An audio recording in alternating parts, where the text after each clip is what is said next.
अध्यात्म विज्ञान कोई धर्म या संप्रदाय नहीं है, ये स्पिरिचुअल साइंस है जो कुदरत के कानून पर आधारित है। ये विज्ञान पूरे ब्रह्मांड के सभी रहस्यों को उजागर करता है और जीवन के सभी पहलुओं को समझने के लिए एक नई दृष्टि देता है। इसी को आर्ट ऑफ विजन कहते हैं, दुनिया को देखने की एक नई दृष्टि, जो अध्यात्म विज्ञानी परम पूज्य स्वामी श्री कमलेशानंद जी के निर्देशन में सनातन सत्य का अनुसंधान कर हमारे जीवन को प्रकाशित करे। जय सच्चिदानंद। स्वामी जी, अब थोड़ा जैन दर्शन और आपका जो सनातन सत्य अध्यात्म विज्ञान मुक्ति का मार्ग है उसका थोड़ा तुलनात्मक अध्ययन करते हैं, क्योंकि ये हालांकि एक दूसरे से पूरक है, लेकिन जैन दर्शन की काफी समावेश इसके भीतर है। तो जैन दर्शन के अंदर जो हमारे महाव्रती है, उनका जीवन का लक्ष्य मुक्ति को प्राप्त करना, सनातन सत्य का अल्टीमेट जो कहना चाहिए टारगेट है वो भी मुक्ति को प्राप्त करना, लेकिन उनकी समझ के अंदर काफी अंतर है। वो कहते हैं कि त्याग ही धर्म है और त्याग के बिना धर्म नहीं होता, और त्याग को संवर कहते हैं। जितना प्रत्याख्यान है मन वचन काया की, जितने भी शुभ प्रवृत्ति प्रत्याख्यान से करते हैं, प्रत्याख्यान को संवर कहते हैं, त्याग को संवर कहते हैं। आपने भोजन छोड़ा, त्याग किया, आपने जो है मौन किया, ये त्याग। बोलो त्याग त्याग त्याग त्याग, सुबह से शाम, जन्म से मृत्यु, उन्होंने पूरा एक त्याग का ही सारा पैकेज बनाया है।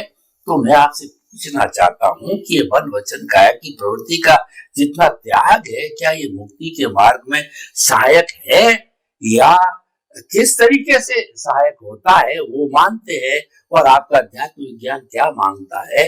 कृपया इसका थोड़ा तुलनात्मक हमें अध्ययन बताइए। प्रश्न के लिए धन्यवाद और सभी श्रोताओं को मेरा नमस्कार।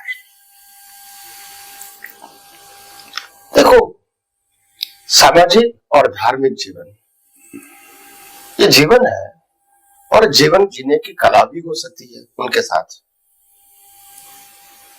और सभी कलाएं अवस्था के साथ जुड़ी हुई है, और सभी अवस्थाओं का व्यवहार की दृष्टि से फायदा नुकसान हो सकता है। एक व्यक्ति धन प्राप्ति को फायदा कहते हैं, एक व्यक्ति धन छोड़ने को फायदा कहते हैं, तो हम किसी को गलत तो नहीं बोल सकते हैं।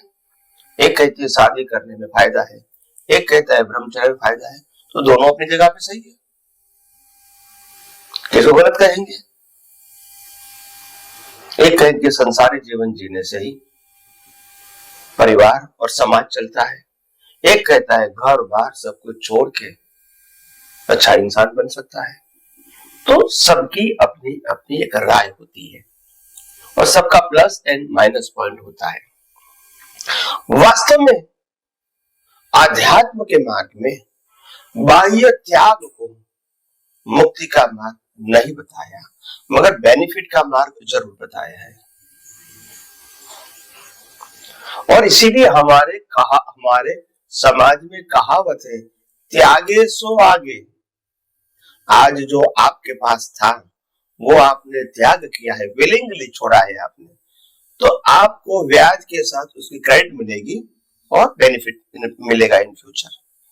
त्यागे सो आगे।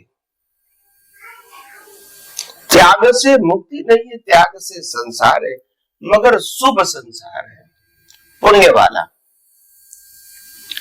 वास्तव में ज्ञानी भगवंत फरमाते त्याग क्या करना है? त्याग अज्ञान का करना है। और अज्ञान क्या है? आत्मा के अलावा कोई जगह मैं और मेरा है ही नहीं, उसको, वो अज्ञान को निकालो, वो अज्ञान की बिलीफ को त्याग करो। अगर वो बिलीफ का त्याग किया तो फिर रात में सोने की संभावना ही नहीं रहेगी, कर्म भी नहीं बनेगा और जन्म मरण भी, और वो आत्मा मोक्ष की ओर जाएगा। मगर संसार में जो दिखता है 5 इंद्रियों से अनुभव में आता है, शरीर भी दिखता है, शरीर की अवस्थाएं भी दिखती है और पूरे ब्रह्मांड की अवस्थाएं भी हमको दिखती है इंद्रियों के माध्यम से। तो जो दिखता है अवस्था के रूप में, ये क्या है? कैसे हम इसमें से अलिप्त रहे? तब ज्ञानी भगवंत फरमाते हैं ये सब कुदरत की रचना है, जिसको ज्ञानी भगवंतों ने माया की जाल बताया। माया की जाल, वो माया की जाल का मतलब होता है कोई ऐसी जाल नहीं है बिछाई हुई कुदरत ने, मगर माया की जाल इसीलिए बताया जो नहीं है वो दिखता है, वो वास्तविक है, और जो है वो दिखता नहीं है, इसलिए माया की जाल बताया। आत्मा है वो दिखता नहीं है, और शरीर और संयोग है दिखता है, वो हमारा है नहीं, ब्रह्म है, इसीलिए उसको माया की जाल बताया है। जो दिखता है वो है नहीं, और जो है वो दिखता नहीं है। तो अज्ञान जो है वो दिखता है, समझ में आता है, इंद्रियों से अनुभव में आता है, वो अज्ञान है। समझ में आया? क्योंकि अज्ञान वो ज्ञान का ही हिस्सा है, क्योंकि चेतन की बिना अज्ञान भी नहीं है। मगर चेतन की हाजिरी में चेतन के अलावा शरीर, संयोग और पूरी दुनिया की अवस्थाओं को मेरा या अपना मानना, ये अज्ञानता है। वो होना वो अज्ञानता नहीं है, मानना, बिलीफ वो अज्ञान है, अज्ञानता है। रिलेटिव ट्रूथ, होना वो कुदरती रचना है, मगर ये कुदरती रचना का कोई भी हिस्सा मेरा है या कुदरती रचना में कोई जगह मैं हूं, वो मान्यता ही अज्ञान है, और वो मान्यता को ही इरेज करना है। और इसे इरेज करने के लिए, इसको निकालने के लिए, इस भ्रम को तोड़ने के लिए हमको सनातन सत्य समझने की आवश्यकता है। और सनातन सत्य में आत्मा हम है, आत्मा के अलावा सब कुछ कुदरती रचना है, और कुदरती रचना के अंदर कुदरत और कुदरती कानून इनबिल्ट है। कुदरत और कुदरती कानून के सिवा कुदरती रचना हो सकती नहीं है। और उसको आत्मा की हाजिरी में मालिकी भाव, कर्ता भाव, भोक्ता भाव से समझना यह अज्ञान है। और ये कुदरती अवस्था को कुदरती रचना देखना ये ज्ञान है, और ज्ञान विज्ञान के बिना नहीं है। तो विज्ञान को मालिकी भाव, कर्ता भाव, भोक्ता भाव से समझना वो ज्ञान है, और कर्ता भाव, भोक्ता भाव, मालिकी भाव से समझना वो ज्ञान। दोनों से परे जाना विज्ञान। बस तो बात समझनी है, ज्ञान अज्ञान मूल आत्मा के ज्ञान से कोई मतलब नहीं है। ये अवस्था के अंदर भ्रांति का ज्ञान है, अज्ञान भी भ्रांति, ज्ञान भी भ्रांति। एक महाशय ने कहा था कि मैं शरीर नहीं हूं और मैं शरीर हूं, मैं शरीर हूं वो अज्ञान है, और मैं शरीर नहीं हूं वो ज्ञान है। तो ये ज्ञान अज्ञान से मुक्ति है? तो मैंने बोला नहीं, मैं शरीर नहीं हूं वो अज्ञान को मिटाने का मार्ग है। आत्मा में अज्ञान है नहीं तो मिटाना भी नहीं है, मगर आत्मा की हाजिरी में अज्ञान को ज्ञान माना था, अभी ज्ञान को ज्ञान मान के अज्ञान को मिटाओ। आत्मा को आपके ज्ञान, अज्ञान और अनुभव की जरूरत नहीं है। वो शाश्वत था, है और रहेगा, और वो खुद ही अनंत ज्ञान, दर्शन और शक्ति और सुख वाला है। इसको बनाने की जरूरत नहीं है। उसमें जो कुछ भी है हम इसको अनुभव कर सकते हैं, मगर अनुभव तब कर सकते हैं हम अज्ञान को जीरो करेंगे तब।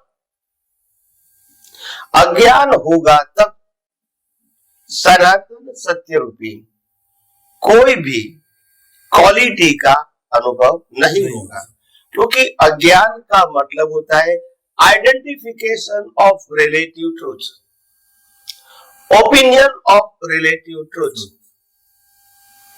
तो रिलेटिव ट्रूथ में हमारा कुछ है ही नहीं, फिर भी मानते हैं, उसी को तो अज्ञान कहते हैं। और वो अवस्था को कुदरती रचना मानना वो ज्ञान है, मगर वो ज्ञान अज्ञान को मिटाने के लिए, किसके लिए है? ज्ञान को मिटाने के लिए। आत्मा को ये ज्ञान की जरूरत नहीं है। आपने अज्ञान को ज्ञान माना तो वो मिटाने के लिए भी ज्ञान की जरूरत है, तो वो ज्ञान विज्ञान से जाएगा, मिलेगा, उसकी हाजिरी बिना नहीं मिटेगा। तो जो दुनिया में जो ज्ञान अज्ञान कहते हैं वो तो दोनों रिलेटिव सत्य है, मगर यहाँ अज्ञान को मिटाने के लिए विज्ञान को समझना वो ज्ञान इंपॉर्टेंट है, क्योंकि दुनिया में जो ज्ञान चलता है वो तो रिलेटिव सत्य का है, और यहाँ विज्ञान का ज्ञान है वो सनातन सत्य के ऊपर आधारित है, ताकि उसमें से मूलतः अज्ञान मिट जाए, बिलीफ रूपी अज्ञान खत्म हो जाए। अवस्था रूपी जो दिखता है वो तो कुदरत बनाएगी और अंत लाएगी, उसमें हमको कुछ एडिशनल करने की जरूरत नहीं है। मगर अज्ञानता के वश जो कर्म बनते हैं जिससे अवस्थाएं बनती है, तो अज्ञान को मिटाना वो हमारा पुरुषार्थ है। अगर अज्ञान मिट गया तो अवस्था बनेगी ही नहीं, तो फिर इसको सर्जन विसर्जन का सब्जेक्ट ही नहीं रहेगा। तो इसीलिए अनादिकाल से हम इस आध्यात्म के मार्ग में आगे बढ़ना तो चाहते हैं, मगर मार्ग दिखाने वाला अनुभवी पुरुष जब हमको दृष्टि नहीं देता है, सनातन सत्य नहीं बताता है, वहां तक हम आध्यात्म के मार्ग में आगे नहीं बढ़ सकते हैं। हम रिलेटिव सत्य यानी सामाजिक और धार्मिक सत्य के दृष्टिकोण से पाप पुण्य प्राप्त कर सकते हैं, मुक्तता की अनुभूति नहीं कर सकते हैं। तो इसीलिए यहाँ अनुभवी पुरुष की आवश्यकता है, और वो भी अनुभवी पुरुष ऐसा चाहिए जो ब्रह्मांड के रहस्य को जाने, जो कुदरत के कानून को जाने, जो यूनिवर्सल ट्रूथ को जाने, ऐसा नहीं कि जो शास्त्र ज्ञान को जाने। कई सारे लोग ऐसे भी प्रश्न करते हैं कि स्वामी जी शास्त्र ज्ञान जो है वो कोई ज्ञानी पुरुष ने ही लिखा है, उनके अनुभव के द्वारा लिखा है। तब मैंने कहा देखो सिंपल बात यह है, अनुभवी पुरुष कभी किताब लिखते नहीं है, और इसीलिए सतयुग में तीर्थंकर थे तब तक किताब नहीं थी। किताब तब आई जब मूल ज्ञान खत्म हो गया और जो ज्ञान कंठस्थ था वो कंठस्थ रहने की क्षमता कम हुई, तो फिर वो किताबों बनी ताकि नई पीढ़ी को मिलेंगे। फिर नई पीढ़ी ने उस किताबों में भी अपने समय संजोगों के अधीन करेक्शन किया, फिर करेक्शन करते गए उसमें फिर मूल ज्ञान भी जो सही था, भले कंठस्थ था, वो भी रहा नहीं। और आम आदमी अभी किताबों के माध्यम से सनातन सत्य ढूंढने जाएगा तो उसमें से मिलेगा नहीं। शुभाशुभ मार्ग जरूर मिलेगा, सनातन सत्य नहीं मिलेगा, क्योंकि विकृत कर दिया। क्या कर दिया? विकृति आ गई, एक ही सब्जेक्ट को ट्विस्ट कर दिया, तोड़ मरोड़ दिया। तो अभी आप क्या करोगे? तो आत्मा क्या है? मैं एग्जांपल देता हूं। शास्त्र में भी बताया है कि आत्मा है, चेतन है, अविनाशी है, अनंत शक्ति वाला है, अनंत ज्ञान वाला है, अनंत दर्शन वाला है, अनंत सुख वाला है, वो भी शास्त्र में लिखा है। फिर भी वक्ता, प्रवक्ता, प्रवचन करता, वो कहता है मेरा आत्मा पापी है। तो भी क्या करोगे? एक तरफ अनंत शक्ति वाला बताया, एक तरफ पापी बताया, तो कैसे मेल खाएगा? सच्चाई आप कैसे समझोगे?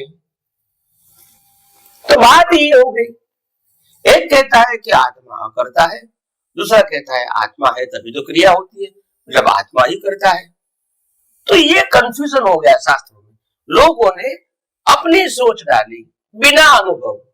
तो शास्त्र भी शस्त्र बन गए। क्या बन गए? शस्त्र का मतलब जन्म मरण को उत्पन्न करने का साधन बन गए।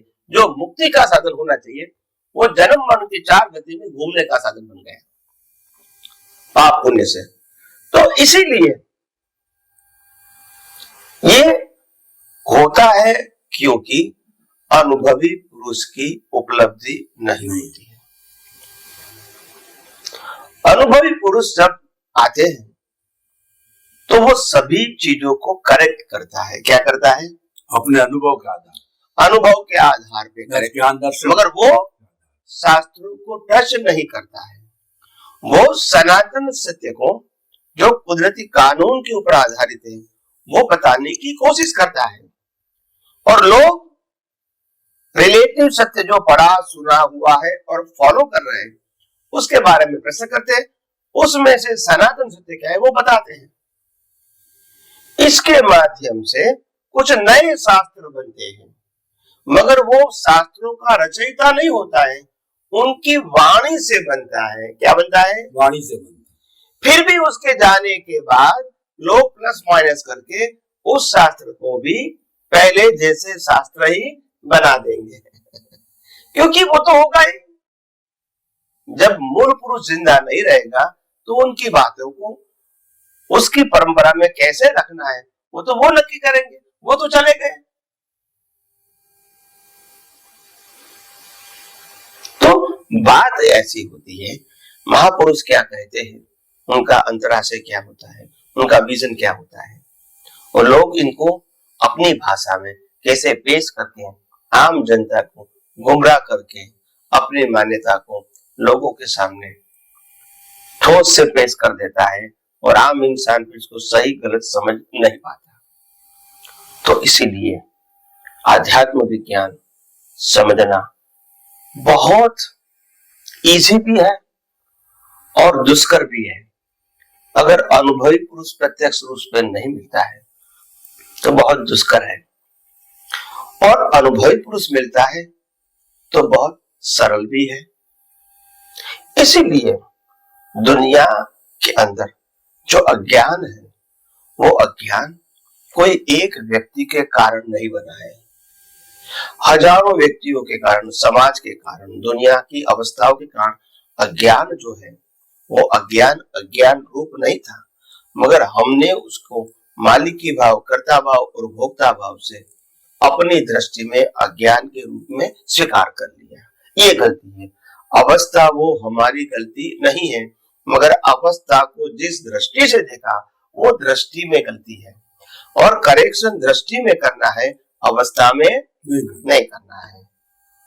तो ये इतना बड़ा विज्ञान खैर आप सबको मिलता है, ये आप सबका सद्भाग्य है।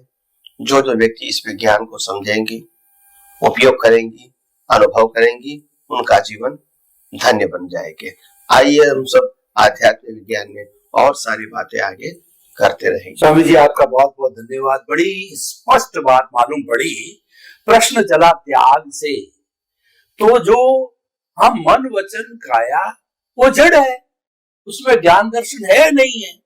उसको छोड़ने की जो कोई बात करती है, किया जाता है, वो शुभ अशुभ से जुड़ा हुआ है, पुण्य पाप से, सदगति से जुड़ा हुआ है, वो अपनी जगह है, वो व्यू पॉइंट से जुड़ा हुआ है, और उससे हमें हमारा अच्छा जीवन बन सकता है, अच्छा मनुष्य बन सकते हैं, अच्छी गति मिल सकती है। लेकिन कोई व्यक्ति को अगर मुक्ति को जाना है तो उसको त्याग अज्ञान का करना पड़ेगा।